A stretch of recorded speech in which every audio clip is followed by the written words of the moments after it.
stand with my family for the first shot of tequila of the day. You know what I'm saying? And I see a motherfucker in my periphery doing shit like this.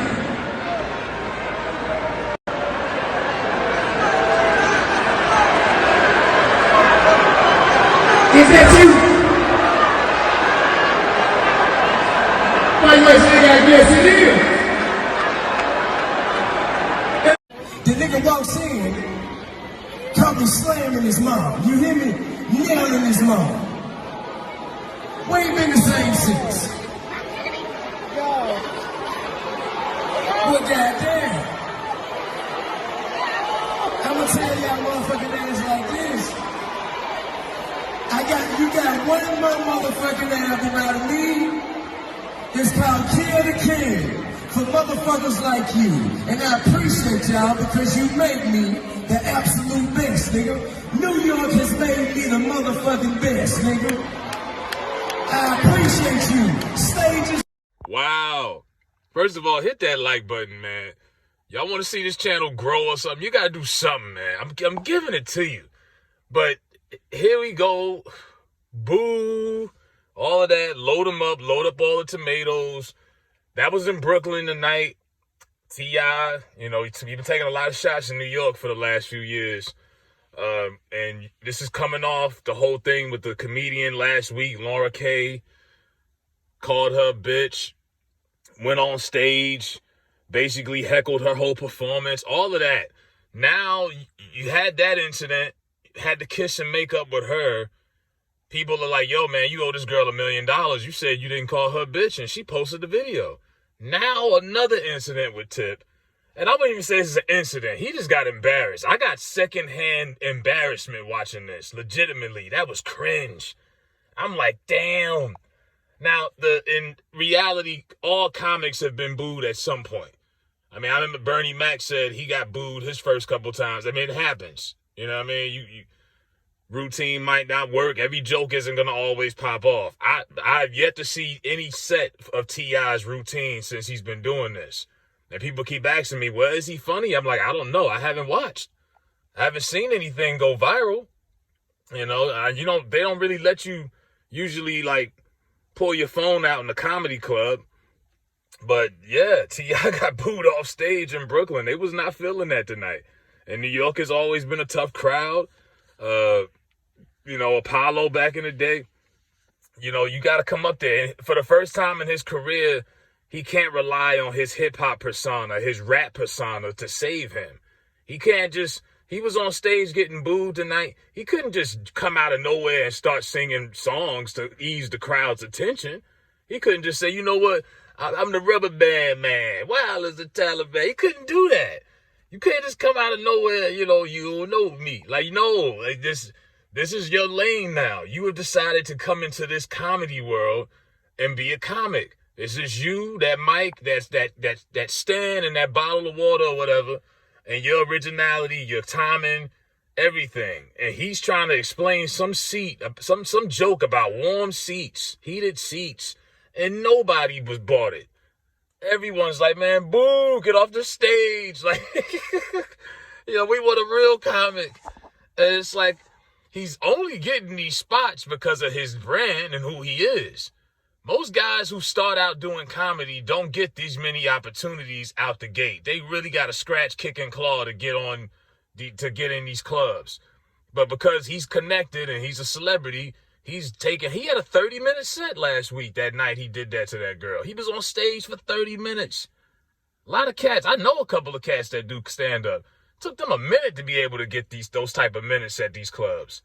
So T.I. is taking up valuable airtime on that stage that another comedian up and coming who's actually wanted to do this, someone who's probably been trying to do this their whole life. This is who they are. This is what they want.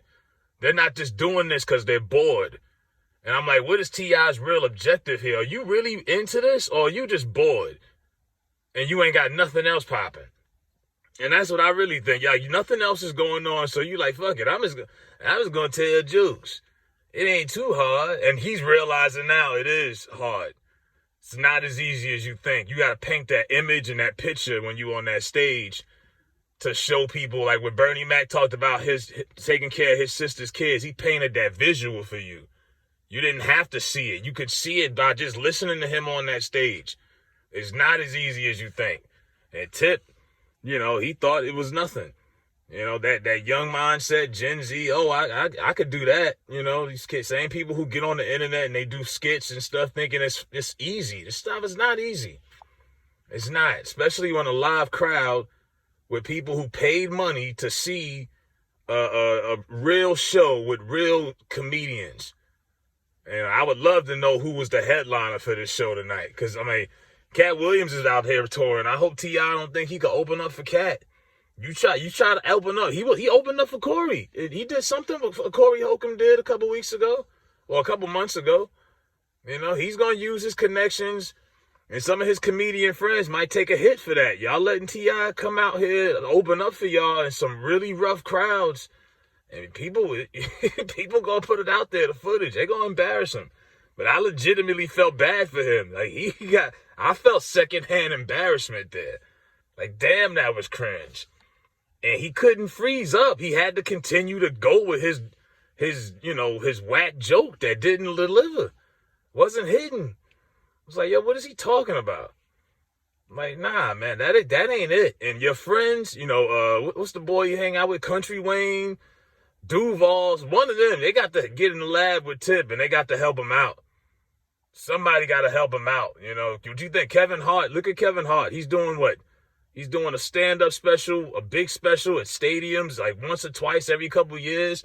All these movies, he's been had writers. When you got that much material being demanded by people, you got to have help. But Tip, in this case, he might just need help just to get out the gate, like just to get on stage. This ain't Atlanta. Like, the hometown might boo you, but some other cities, it's fair game. And it is. And like I say, Tip for the first time cannot depend on his hip-hop persona to save him.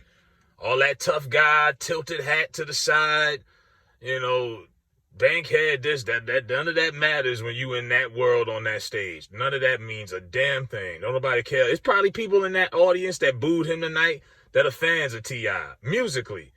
Know his songs word for word. But you not that right now. You decided to leave that alone. You want to be a comic? Okay, well, we're going to treat you like how comics are. And you're going to get this smoke just like all these other comics when they freeze up on stage and they jokes don't deliver. So, Tip is having a hard week, man. Tip is having a rough one out here, man. I don't know what he going to say about that. But that's, like I said, it's part of the game. But it was cringe. But I was interested in seeing what his routine was, because I've been hearing him, like you said, he's been doing this for months now, and I haven't heard anybody, I know Cameron said T.I.'s stand-up was good, but he a rapper. They got that brotherhood, that, fraternity type of thing. Now, of course, they gonna look out for each other, But, hey, you know who I would love to see do stand-up? Umar Johnson. Get Umar out there. He's a fucking persona. I'd rather watch Umar, Cameron. There's a lot of other rappers, 50. There's a lot of other funny niggas that rap that I would rather see do comedy, get on that stage.